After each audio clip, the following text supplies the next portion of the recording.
Hello, and welcome to episode 4 of Just Random Rugby, where, look, we took a week off. I was at home, he was at home, so I had some good time off. I had a really bad August, so feel pretty good now. I feel refreshed. And also, the World Cup started, so we are ready. We're going to bring you all the coverage of the games every single week, hopefully. There's gonna be some exams as well. I have to write. I don't know if he's gonna write. It's mine is a bit earlier than his, but we are gonna try our best to bring you guys all the coverage. And over to you to discuss what we are going to be discussing today. Yeah, we're gonna very nicely go to check all the games now today that unfolded over the weekend and yesterday. At the time we're recording, it is on Friday. So, yeah, the French were not the best. So we're also going to talk about that and the games of the weekend. And, yeah, I have recess now. So I'm very nicely on vacation now. So I don't know if I'm going to be for next week's episode, if we're going to have one. Okay. So, unfortunately. We'll work something out. But moving on to our first topic then. Springboks are the best team in the world, man. Springboks we're just so good. We are biased. Listen, man, we are biased, but you have to admit, even we're looking pretty good, man. I mean, that Scotland game, it wasn't like this, we beat them like we beat New Zealand, but it was still convincing. I don't think in the second half, okay, the first half was close, right? It ended 6-3. But I didn't think in the second half there was a point where you think Scotland would win the game, because we absolutely destroyed them up front. Yeah, we definitely did. But yeah, I did really not expect how well we did against Scotland, to be fair. I said the Boks would win by 18, and I mean I was close, but yeah, one of my buddies, Ula, I did tell you, if you get it right, I'll mention you here. Ula did predict Boks by 15. So, well done. Well done to you, man. You get a cookie and a goue sterretjie, on your gold star head on your forehead. Very nice, Ula. So well done to you. Your insert photo of Ula with gold star on his forehead. Yeah, we'll get a photo of him here to show him. But look, man, people again on Twitter, on TikTok, gave Manie Libbok grief because he didn't kick that well again. And you literally said in the last episode that Manie Libbok is a bipolar kicker. I did say it. You did say it, but he had a really good game. But we all know now with the Super Rugby and not Super Rugby, with the URC. PTSD. Yeah, PTSD from just Crusaders winning every week. And the Bulls finishing 15th. Pain, absolute pain. But yeah, it's like you already knew from the URC that Manie, he has like 2 games in a row where he kicks all his kicks from the sideline, 50 meters, everything. He just kicks everything over. And then the next 3, he just misses like more than 50%. So, yeah, I didn't expect him to have a bad showing. I thought he would at least carry some of the confidence over to the kicking game. But he did carry it over to the rest of his game. So well done to Manie for that. And people that's still saying Pollard needs to come in and we need that goal kicker. At the moment, we don't. If Manie misses 2-3 conversions and he makes 2 tries, he gets more points than Pollard would. So yeah, it is true. He's like cancelling out his mistakes. Exactly. Because when you think of some players, especially some fly-offs, when you start missing your kicks, usually their game deteriorates because they lose confidence, not just in their kicking ability, but in the entire game. Especially when it's the easy kicks that Manie misses. Like, sometimes it's where you need to like have an 80% chance to kick this over, and it doesn't seem like he hits those 80% consistently yet. But, even though he misses those kicks, his kicks for the line were still good. Insane, they are actually really good. It's shockingly good. I didn't see in the URC how that he kicked that far for the line. So he did improve on that. And also, even though his kicks were shit, the rest of his game wasn't shit. He didn't kick for touch. That was good. His play was good. He didn't drop there in confidence. But look, I saw some people on Twitter saying if Faf is starting, Faf should kick. If we're going to discuss the Pollard situation just a bit later, we're going to get to that. But what's your opinion on that? Do you think they should let Faf kick, or we should just stick with backing Marnie? Because my problem with that is sometimes a player can lose their confidence. They can, if the coaches back you and all of a sudden they're like, oh no, we're gonna, let Faf kick because I don't know. It's a tough situation for me.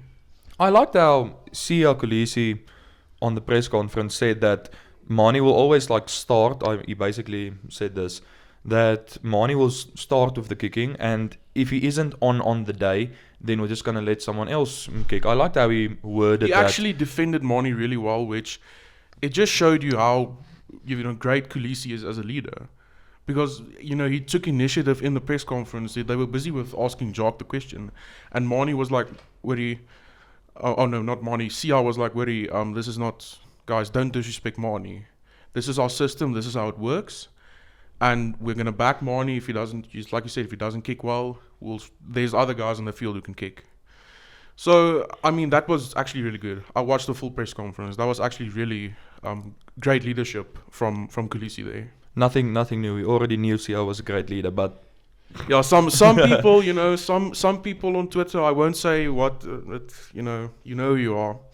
Yeah, it's I don't remember, I think I already maybe mentioned this somewhere before, but the Sia Kolisi effect, it really is. It's a thing, it's a real thing. It's like how McCall was with his team. He isn't the best player on the team, but somehow everybody plays on their best if McCall was on the field. And that's exactly the same with Kolisi. If Kolisi is on the field, our players are at their best.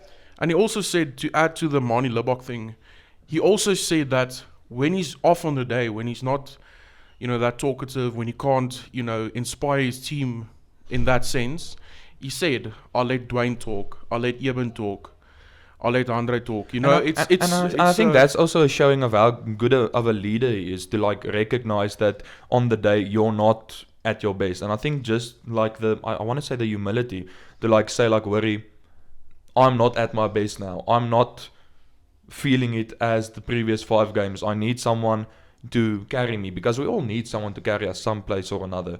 So to have that humility to be worry, we need a bit of extra. Yeah, you can't be like that every single game. So and we have a really good. But he isn't. But yeah, we have a really good leadership group at the box. So it is really good to have those players. And also, I must say, I'm quite impressed with Bongi as captain. Bongi is so good. I dig that, actually. I didn't expect it. I thought Dwayne would remain the second choice captain, if you want to call it that. But I quite like Bongi there because he's so talkative. He's and he gives no shit. Honestly, he doesn't take any. He's just worry, gents. You guys are, you guys are cock. You need to step it up. And I really like the way he talks with everyone, especially with the ref. I think Bongi talks to the ref insanely well. And also, you mentioned it, I think it was 2 episodes ago. You mentioned that when certain players is given that role, they play better. And what happened? Bongi is now playing better. So, you called it again, but...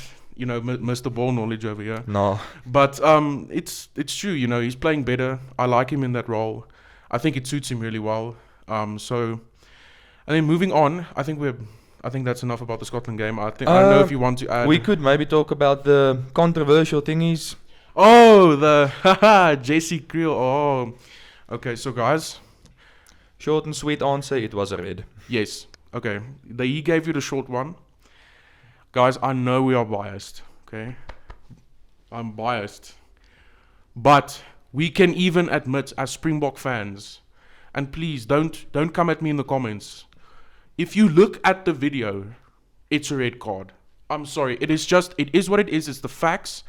Direct head contact. He was literally upright. There was no dip in the tackle, nothing. He was upright. So there's no mitigation there. There is literally no mitigation. It's a red card. I'm sorry. I saw someone, I don't remember if it was on Instagram or on Twitter or where it was, but I saw someone say that it didn't have the clear characteristics of head contact, where it's like the whiplash of the head and stuff like that. It didn't have that characteristics, and I think that's why they missed it. But I also missed it in the game. I was like, worried. He clearly made a shot with the left shoulder on chest, so I thought, okay, no, it's fine. And I didn't see like the whiplash that you normally look to. But yeah, you sent me a photo, Yeah. where it's just clearly his head like to, I think it was their number 8. I can't. I think so. I can't remember. Yeah, I can't remember. But it's like clear forehead to chin, cheek area. So and also the whiplash clear. thing, JC Creel did. He okay. did. Yeah, if you look at the video, he. Okay. So I mean, and the weird thing for me was, and this never happens to South Africa. They even checked it afterwards, and they cleared him. Like not even the bunker. They missed it. Whatever. They even checked it after the game. And something that's for me very bad is that Tom Scott Curry. Yeah, now before the podcast started, I might have accidentally said Scott Curry. So yeah, we had a little laugh about that. They both got red cards though. Yeah. But it's really bad for me that Tom Curry received like a 3-week ban now and Kriel didn't get anything. He should have at least gotten cited. I really think he should have gotten cited. Look, man, it's unfair. Okay, I have to admit it. It is unfair. Really unfair. I can't even sit here as like, oh no, but the Springboks always. I can't even say that now. It is literally the truth. He did get a red. He should have. Oh no, he did. He should have gotten a red. But it is what it is. I mean, last night in the France game, which, by the way, France was. I made a video on it yesterday. France were terrible. Uruguay are the best team in the world, obviously. Facts. Squeech said it first. Squeech said it, so it must be true. It must be facts. Where I think it was Typhon. How do you say that guy's name? The lock. Typhon. He's some Pacific Islander, which I look, man. I'm not gonna butcher his name. Let me check the lineup. Maybe. Okay, but while you check the lineup, this guy, right? He made direct shoulder to head contact. And the thing is, they said he tried to wrap with his arms. That's not with the laws. The laws specifically say, I checked this up with the Sam Cane incident against Argentina, where he made that big hit beginning of the year in June, where everyone said nobody didn't wrap. The thing with tackling them, you need to wrap with the shoulder's arm that you are making the contact with. He clearly went in with his arm tucked like this, made contact with the left shoulder, and tried to wrap with the right arm. That's still a shoulder charge. You need to wrap. Yeah, he didn't try at all. You need to wrap with the shoulder that goes into the basically, tackle. you need to wrap with the leading shoulder. Yeah, you need to wrap with that shoulder. So, I mean, it was for me straight red. I wouldn't even, if I was the ref in that game, I would have just sent him off. I mean, I wouldn't even take it to the bunker, because it was just so clear and obvious. And the funny thing was for me, and I saw this on Twitter with many people actually say this, it's not just me, that they were trying to delay it so that they didn't have to give him a red. They delayed and delayed. Oh no, give it to the bunker. The bunker took really long actually, and then it just stayed at a yellow, which I don't know if you have the World Cup app. You can check on there. I the lineups. don't. Okay, but we'll leave it. Flame me about it. It's fine. Well, I don't know what's his name, but it's like Tai Fifanufu. I don't want to It's probably like Tai Fifanau or something. Okay, like. But it's fine. You can. I don't leave even. it. I really don't know. But sorry. But it's just for me. I mean, it's the same with the JC Creel thing, man. It should have been a red. It's not fair towards the player, towards the guys getting tackled. He could have been concussed. Again, it could have been like, you could have seriously injured the guy. And, then it would have been, I don't know, man. It's just, World Rugby, consistency, please, man. There's zero consistency. We as Bok fans have been asking this the whole time. Everyone said, no, we're just blaming the ref. And now everyone else is flaming the ref about it. So... I mean, if the Boks do it, it's that thing again, you know. Did you get the lineup? Yeah, I did. Okay, what's his is- name? He was the 5 lock. It's Tau FIFA Noah. Okay. Tau FIFA Noah. I'm probably butchering it. But, Okay, but still, it was bad. It was bad. you know, I can already see how Keanu's here again. So I can already see him how he's just gonna freaking cut to me, just like staring at this and be like, what the hell is going on with this name? We pinpoint the second when his heart rips in half. FIFA Noah. FIFA Noah. FIFA Noah. FIFA Noah. FIFA Noah. FIFA Noah. So the other thing, not controversial, but the other sad thing that happened is Malcolm Marx. Malcolm Marx tore his ACL in training, which is really unlucky. By the way, that's really sad. I mean, not even in a it's a clean game. tear. It's Off 9 months. So that's a problem. I did mention in my video I made that we have 2 options. Option number 1 is we can call up Joseph Dweba, which I'm going to say this right now to the camera. I'm not the biggest fan of Joseph Dweba, okay? I'm biased. You need to know that. I'm a Blue Bulls fan. I don't like Dweba that much, and it's not just because he plays for the Stormers. He can't throw in a line out. I'm sorry, but it's the truth. He can't. He misses so many throws. We can't in a World Cup quarterfinal. On the line, on the 5 meter, in the last 2 minutes, and then Dweba's like, ooh, skew. That's just it. We can't. Just like Nigel Owens saying. Yeah, Nigel Owens, when that one clip of Nigel Owens where he's like, that throw was as skew as me. Nigel is the goat. It is what it is. It is just goated, man. That clip is just, oh my goodness, it's amazing. But then option 2, which all the you Pollard conspiracy theorists will really like this one, is that we call up Pollard. Now you said it really well yesterday, so I want you to say it to the camera. What our two options are, you know, the players in there, what our cover is, and what you would do in this situation. Yeah, like what we could do is we got our 2 options, like you said. We have Pollard that we could call up, but no. We have 2 positions. It's hooker and fly. At hooker, we at the moment have 1 dedicated hooker. We have Dion Fourie that. He did play a lot of hooker. He did play a lot of hooker. He played in a Super Rugby final at hooker. So he has experience at hooker.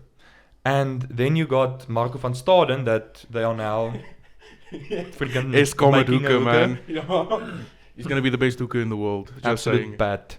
bad shit. It's crazy. I can't see it happening, but if it happens, wow. And then we have 1 dedicated fly being Mani. And then we got like 4 people that can possibly But we play. don't want to. Yeah. It's like a please don't, no. Yeah, we Just got no, Willemse no. that he really isn't a fly. I still think he's a center. I don't care. Same here, man. It's the same with Pollard. He isn't a fly anymore. He's now a center. Like the way He was passes the ball, always a center. to be fair. Yeah. I mean, there's a reason why Willie Leroux has above 80 test caps, and it is because Pollard can't pass the ball. So exactly. But yeah, we got Willemse that's actually a center and really shouldn't be playing fly. We got Faf that has played fly before at the Lions. I don't know if he played fly at center. At Sale, not center. No, he didn't. He Okay. did kick at Sale though for like Yeah. 4 or 5 games, but he didn't play fly off. Okay, yeah. Then we got Colby, who has also played fly for Toulouse, like a few games. Yeah, I think more than once. Yeah, It was more than once. I'm not definitely. sure, but I know he played fly for Toulouse. And then we got Willie, which is anyways the attacking fly always. But we really don't want him to defend. So Yeah, he shouldn't. Willie can't defend in a 10 channel. yeah, he would yeah. get destroyed. Yeah. We look, man. He's gonna get cooked. We already know what his weaknesses are. He has his drawbacks, and as a Willie fan, I even have to admit this: he's not the best defender. Yeah. So it's like at the moment, if Marco van Staden actually is the best hooker in the world. If that actually happens, then it's fine. And to be fair, Dion Fourie, I heard someone say, I can't remember who it was, but someone said on Twitter also, I think you told me about it, about Dion Fourie, that he's just going to get crushed by the front rows and he's just going to be too small. I don't know if that's going to be true. I don't see it, man. I don't see it. I also don't see it. Dion Fourie is not a stick. Yeah. And what people also forget, right? Dion Fourie is like the turnover king. Exactly. You need to be really strong. Like, seriously, it's not as easy as it looks. You need to be really strong to make a turnover. The guy he's no slouch. I know this. He's Peter Steph the Toy from the Northern Cape, you know. But you need to be really strong to make a turnover. And the guy, he has done it before. If he has played hooker in a Super Rugby final, he must be a pretty decent hooker. He should be okay, I guess. I don't know. Maybe. No, but I don't think the scrummaging thing is warranted. To be honest, I think we'll be fine. I think there's more things that could go wrong at 10 than hooker, to be fair. Yeah, exactly. So we talked about this yesterday. My opinion is I think we should call Pollard back. We should still start Mani. Yeah, we should. We should still start Mani. Just saying, we're not going to drop Mani, okay? We shouldn't drop Mani because he's playing really good. Yeah. If you put Pollard back, which, please, I said this yesterday. Please. I don't want a 2021 repeat in the World Cup playoffs. Please. I will never forget in 2021 where Pollard played 4 test matches in a row. I will never forget that. And where they had Morne Steyn just like they had him on tour, by the way. Sitting in the stands being like, what's going on here? Yeah, he didn't play 1 minute. So, I mean, I don't want 2021 all over again. I don't. We should still start Mani. Yeah. There is, however, one other option, which I did discuss yesterday with one of my other friends. You mentioned it now as well, that maybe Pollard can play 12. Oh, yeah. Maybe. You know, he has that Owen Farrell freaking shoulder technique. I don't know. That Owen Farrell shoulder Instagram account. Go follow. It's extremely funny. Go follow. If you want some funny, just follow Owen Farrell shoulder on Instagram. But maybe he could, you know, if he is a center. Let's not forget, he is actually an inside center. He does love a crash ball. Yeah. I think if you want something as close to Damien de Allende as possible, in that sense, Pollard is your guy. And I think he also has a better passing game than Damien de Allende has. He can be a second, third playmaker, whatever you want to call it, when he has to. And you can give him the kicking. Yeah. Which, those are your advantages, obviously.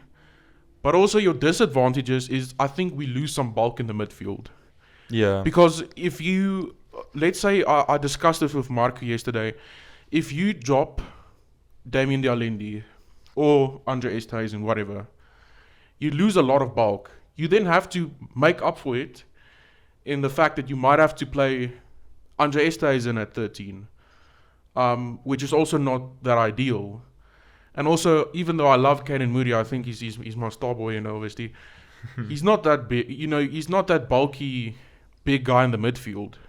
We still need someone like a hard, big midfielder. And if you play Pollard, you're going to have to do like that with what England did in 2019, where you play Farrell at 12 and you play Tuolagi at 13. Yeah. Which if Pollard comes back before the Tonga game, which he will come back before the Ireland game. If he is chosen. If he comes back, I think we should then play him at 12 against Tonga. Okay? And test it a bit. Yeah, we need to see if it works. And I think, even though I like Jesse Creel, I think he's a great player, we need that bulk in the midfield. So this is just my opinion, what I would do. He's calling Jesse Creel not bulky. Okay, not... Listen, man is big, but he's not that big. He's not massive. He's not a hard runner. Let's just say that he's more of a technical step speed kind of guy. But anyway, I would play Andre Esterhuizen at 13. I think that would be... He defends really well. Yeah. He does. Big hits. Andre Esterhuizen does defend really well. He can defend the 13 channel. And he has really underrated ball skills. For such a big lad, he can really throw the ball around. So, I think we should just give it a shot. I don't see what we have to lose. It's Tonga. It's not... Disrespecting Tonga. No, man. I'm not... Listen, we're not France, okay? We're not... we're not gonna almost lose to Uruguay. We're not France. We are the best team in the world. You heard it here first. But, I think we should try it, man. I think we're going to put a score on Tonga anyway. They lost Captain Sparkles, and one of the other players is injured. So... They still got Fafita, though. I think Fafita is insane. But we're not going to... I don't think he's going to destroy the box. And look, we're not going to play... he did destroy the Sharks. And the Bulls, I think, as well. So yeah, probably. We got that destroyed game against the Listen, Scarlets, we got destroyed a lot last season. To be fair, which enough. was really sad. But I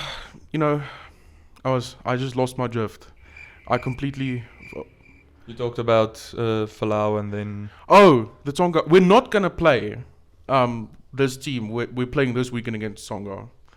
We're not. It's not gonna. It's too much of a B team. Okay, Tonga is not that shit. We still have to play a half decent team against Tonga. We're not gonna play Grant Williams on the wing. I can't believe they got all 4 scrummies on the freaking field, bro. Rassie taking the piss once again. 4 scrum halves in the match day 23. He's really he's just toying with everyone. He's just playing mind games at the moment with the fans and with everybody else. Honestly, it works. It does work. I mean, Grant has the speed for it, to be fair. So, if someone can do it, Grant can probably play wing. I mean, he's probably better than I won't say names, but a certain winger at the Stormers and a certain winger at the Sharks. I think he's already... He could already be better at wing than 2 certain people. That's everyone of the Sharks and Stormers fans. No, they need to be called up. How are they not playing? Shut up. They're not good enough. Please stop. No. And we saw it in the SAA game last year.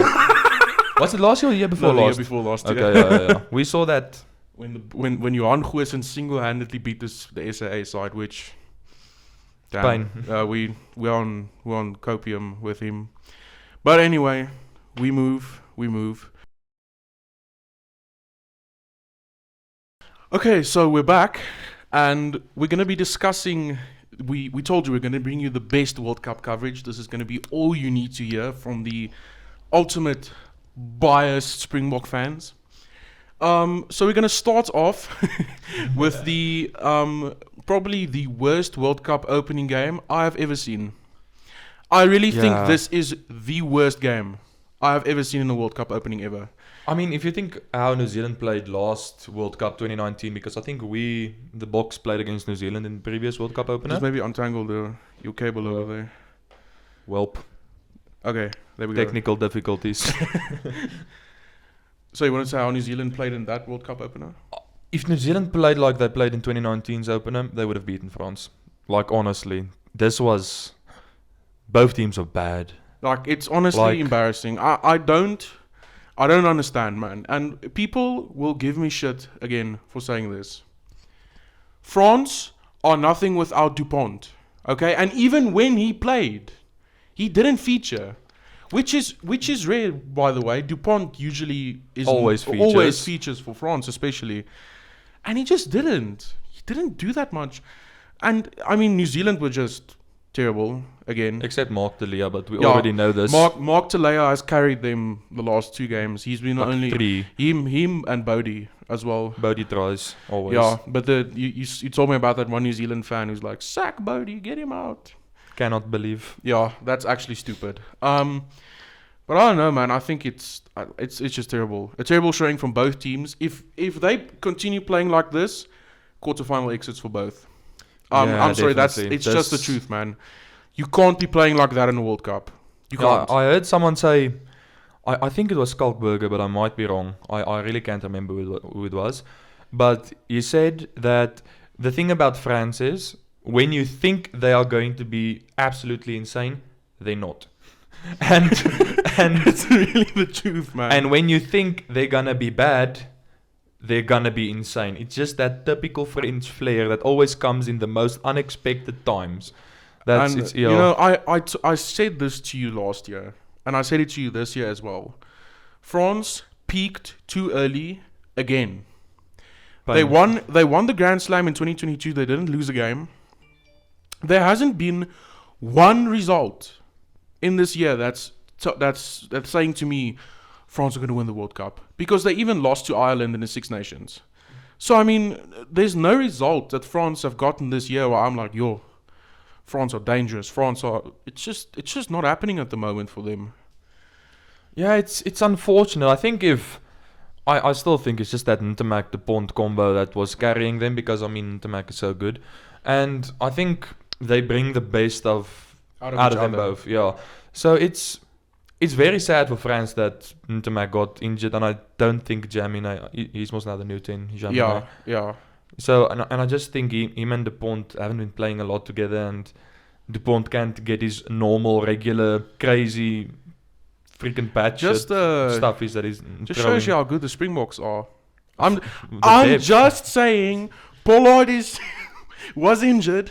We find a random Mani that's also basically insane. Yeah, so I'm just saying, guys, if you and that's the thing, right? If you can only work off that one combo and you're so reliant on that one combo, I'm sorry, man, there's no depth then. You're gonna be yeah. If one of them is injured, you're especially Dupont. So I mean, I don't think there's much else to say about that game. It was just not a good showing for a World Cup opener. It was kind of disappointing to open the World Cup like that.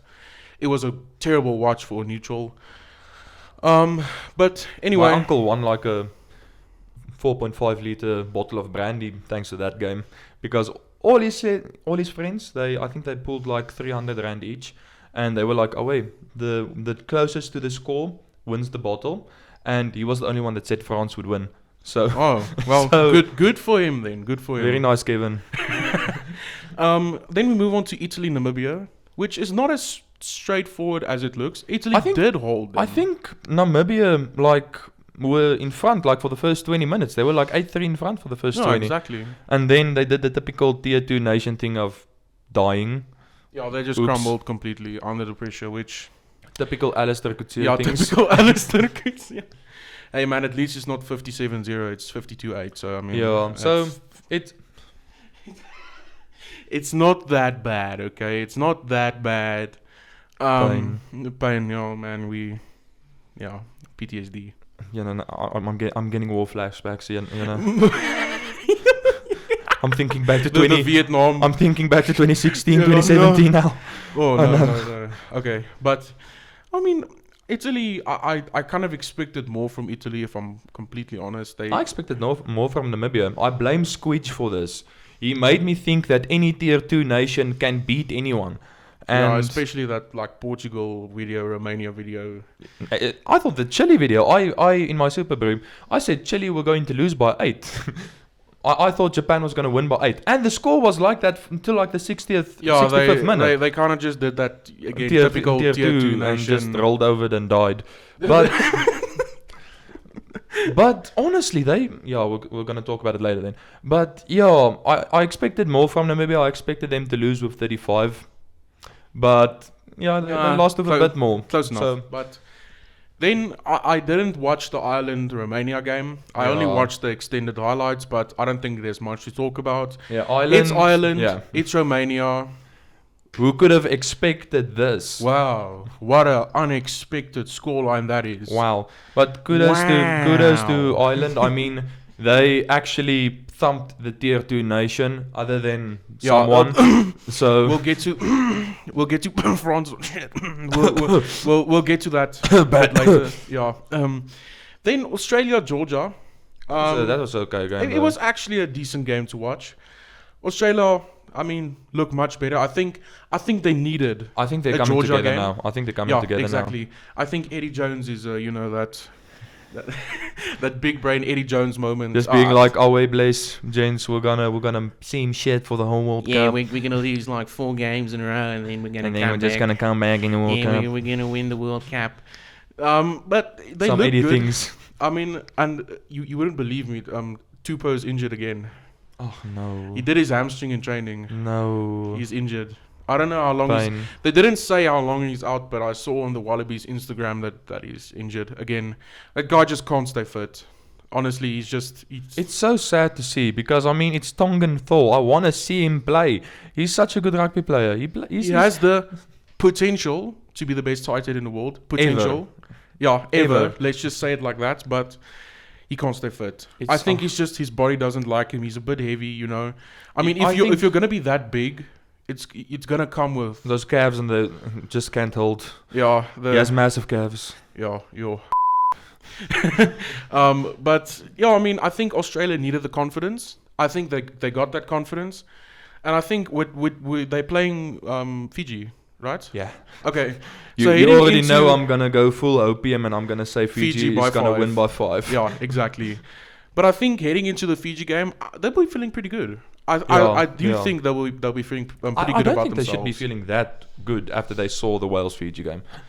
I don't think they should feel clear about it. I think Australia are a lot more physically imposing than Wales. Let's just say it like that. I think they are more physically imposing. I just think back to that Josh Adams tackle. I can't remember, it was their right wing. I can't pronounce his name.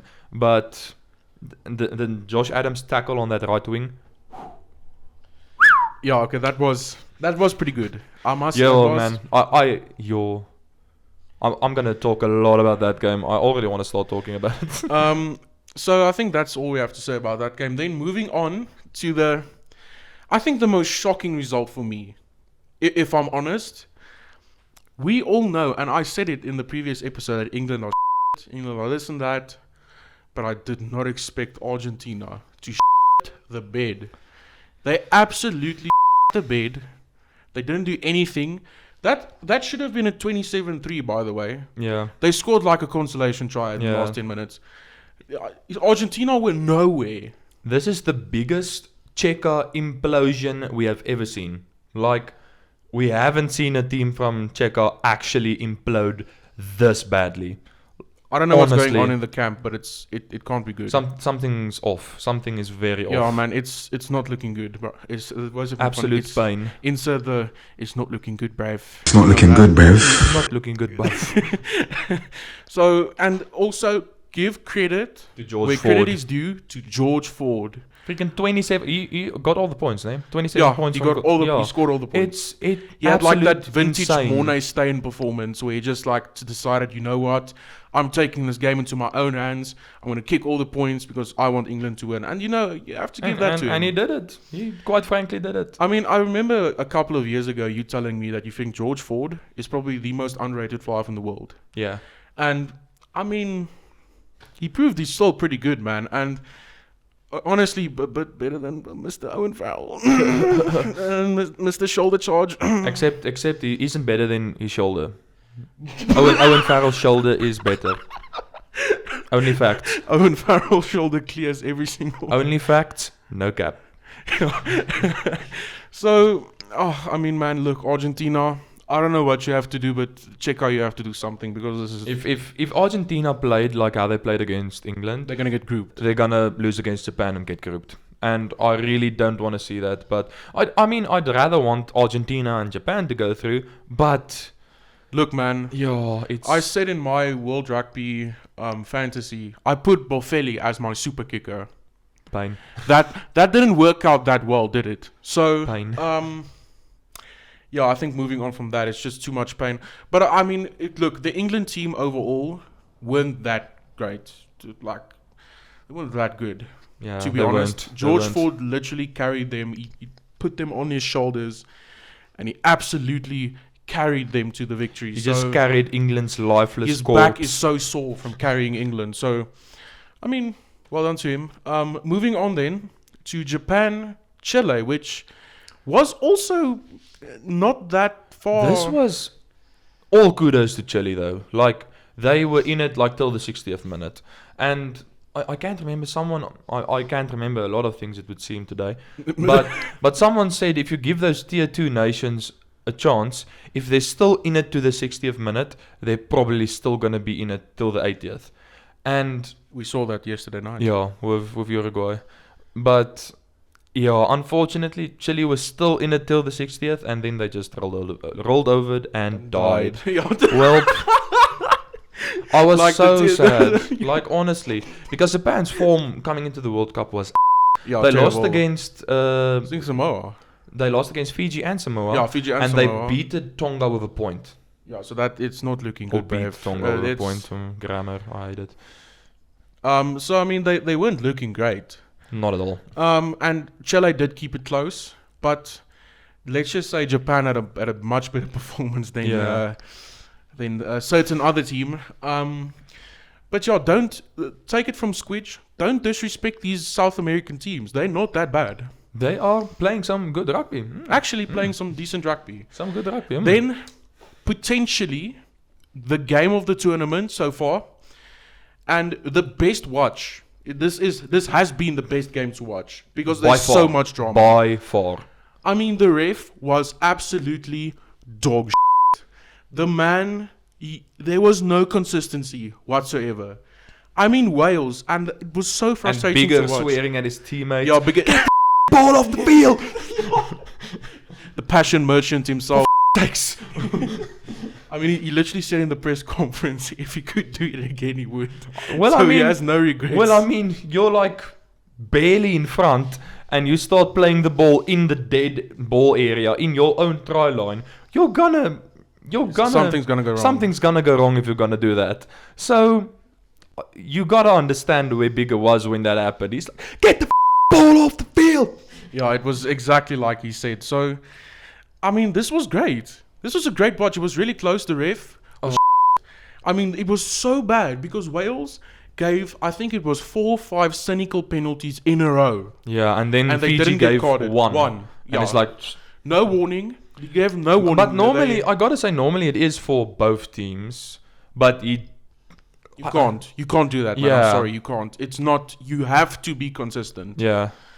It's like the in the opening match where it was this thing where when first it was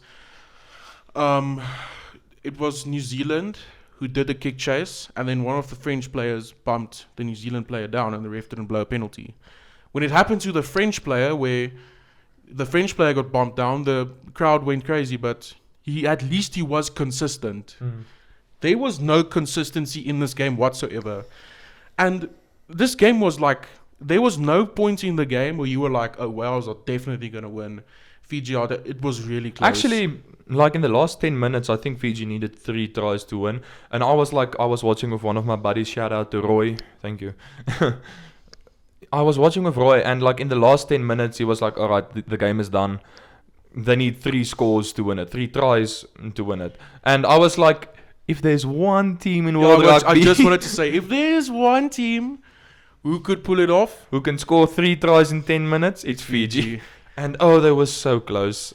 It was so heartbreaking. Like the one person that if you were a Fiji supporter, the one person that you wanted the ball in to be given in that situation, it's Radradra or the outside or the outside. They're But captain, it's yeah. one of them, or it's one of those two. Yeah. And I mean, it went to Radradra. It was a shocking pass. It didn't have a great bounce to it. So it's like really 50-50 to catch that ball. Yeah, but and he did slip the ball. yeah, but unfortunately. if you want someone in your team to be able to catch that, it's Semi. Like, And it was clear he would have scored. yeah, he would have. Okay, look. He would have like ran over 2 guys if they could have catched him. So it's And my the thing fantasy is, team pain.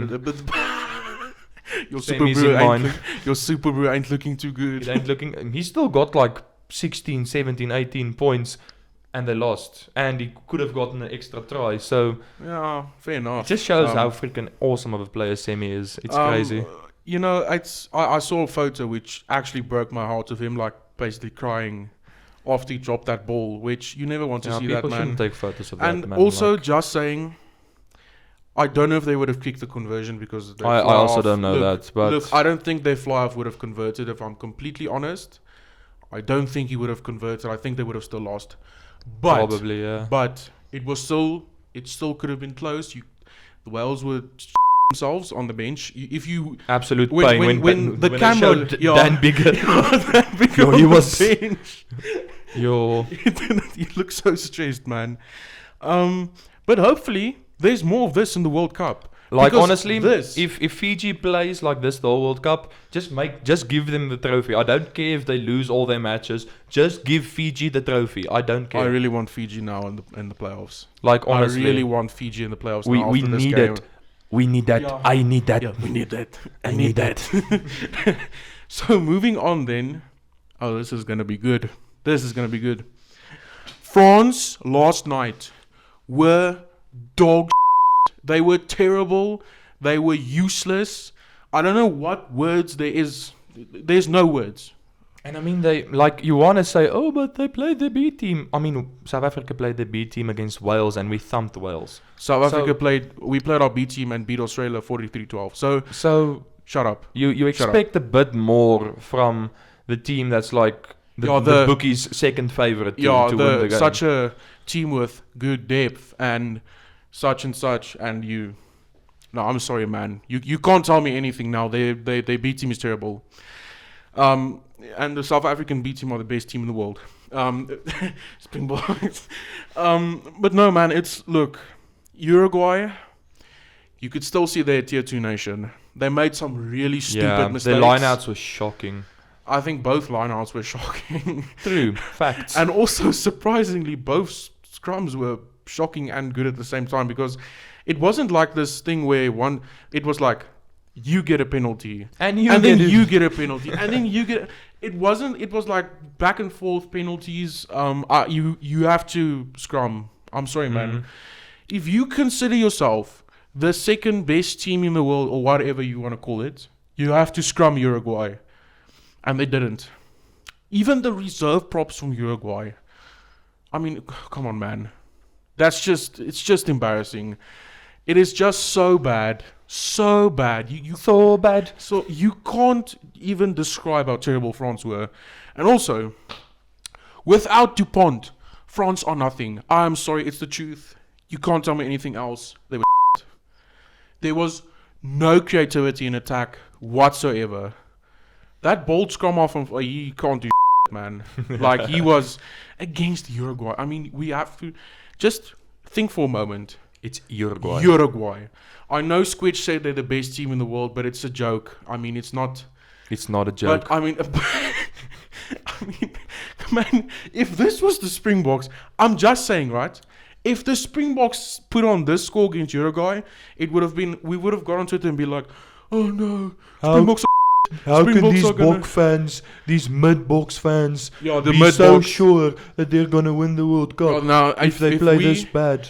If we put up that score against Uruguay, it would have been done. It's we We would have wouldn't get have heard- flamed. We wouldn't have heard the end of it, but, because it's France, it's fine, Oh, no, it's their B team. It's never the B team. Because It still is a test match. it's still France. It's not France A or France 15. It's France. It's still a test match. So it's still a test. You choose the players you want to play, Gaultier, and I think Gaultier as well. Well, he will. I think in this and I actually watched the Afrikaans commentary, which was surprisingly good for this game, I must say. Usually it's just kind of funny, which I really so like. funny. It It's is very biased. It is very biased, but it's also very funny. But the commentators were like, Gaultier probably wanted to get some answers where, like, who's my second best locks? Who should I pick at scrum off as when you're behind Dupont? Everyone was. So Yeah. I mean, he's walking away with more questions than answers, To be fair, yeah. and it's not looking good, man. I'm sorry, but France are at this moment they're getting out in the quarters. And and Because France are either gonna play against the mid box, the mid box, mid box, or Ireland. So it's And I mean, even though it's Romania, which they beat 82-8, just look at Romania tier two nation, 82-8, 27-12. That's all I'm gonna say. It was Ireland's A team though, but Still, you have to beat. This should have been a 60-point game, if we're Yeah. completely honest. Because Uruguay was at moments they were shocking, man. And the French defense, oh my word, they couldn't defend for the amount of gaps that Uruguay got. I mean, they're just passing around, doing their thing, and then whoop, they're through the French line, no issues. How, as a tier 1 nation, as the second favorites to win the world, how can you defend that? I saw yesterday night they tried the Springbok press defense. They pressed a lot more than they usually do, and they were terrible. They should go back to whatever they were doing, because that was Pain. that was dog. But look, overall, it wasn't the best weekend. But Fiji Wales carried. The Fiji Wales game by carried far. the weekend. And also this is this week's game now, but it was pretty funny. I mean, we had to talk about it. I had a good laugh yesterday night after this game because it was really funny. But yeah, I think that's it for today. I think we covered everything we needed to cover. And I think one more thing that we could cover is You see now, Uruguay 1 point away from beating New Zealand, everybody. Yeah, Almost. Uruguay are the best team in the world. It's just facts. Don't even. I mean, look at the score, man. It's just They're just 1 that point easy. away, gents. Yeah, man. And I think what I also wanted to say is, France and New Zealand, for that matter, should be worried about Italy. I'm not even gonna lie. If France played like that against Italy, who knows? Who knows what could have happened? I mean, their B team was just their A team, but still. I mean, if they play against a fired up Italy, and that happens, I'm just saying. Has Italy ever made it to a No. to a quarter? No, Have they I don't not? think so. No, Pain. Absolute pain. I don't think they have. But look, man, I'm just saying, New Zealand and France, watch out, because you're both in deep. Italy are coming for you. The passion merchants are gonna passion, and They're gonna passion. yeah, they're gonna cry, and they will. I think they'll put up a good fight. They'll At least, definitely. I think they'll put up a good fight. I still think, logically, obviously, New Zealand and France should beat Italy comfortably. But I'm more worried for France against Italy than New Zealand, because they play each other in the Six Nations every single year. And also, I think Italy will be very well prepped for France. Maybe Capuzzo does some magic bullshit, and he makes an intercept, and Garbisi throws an absolute mad pass and like a and it's banger, in Mani Capuzzo Lebo. steps to Capuzzo. And then the Italy fans start crying in the stands, and Absolute madness. yeah. So The scenes. the scenes, if Italy beat, I mean, it could still happen. It could happen. I mean, if it France shouldn't happen, but it could. it could happen. But yeah, I think that's it then. Because we are running out of time. So Pain. unfortunately. And then also, shout out to Keanu for helping us again. Man's a beast. We love you, man. All love from us. We wouldn't have been able to. This podcast wouldn't have this quality without him. So he can plug his stuff wherever. He can plug his things again. He'll edit it in for us. He's a great editor as well. If you guys want, wedding photos, denier photos, Any dines. any of that, he's your man. He can do it for you. Great prices, great photos as well. So yeah, that's it for this week then. Thank you so much for watching, and goodbye. Cheers.